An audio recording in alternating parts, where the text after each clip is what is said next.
કે પૂછો પૂરા પંડિતને, પૂછો સિદ્ધ સંન્યાસીને. સિદ્ધ સંન્યાસી એટલે કોને કહેવો? સિદ્ધ સંન્યાસી નામ રૂપ ને ગુણ, જીવ ઈશ્વર ને માયા, આનો જેને ભેદ જાણ્યો છે એને સિદ્ધ સંન્યાસી કહેવામાં આવે છે.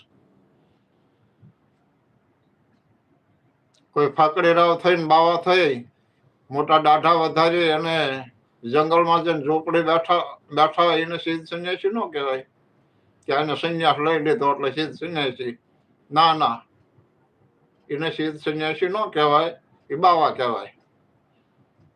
સિદ્ધ સંન્યાસી તો જેને નામ રૂપ ગુણ, જીવ ઈશ્વર ને માયાનો ભેદ જેને જાણ્યો છે એને સિદ્ધ સંન્યાસી કહેવાય.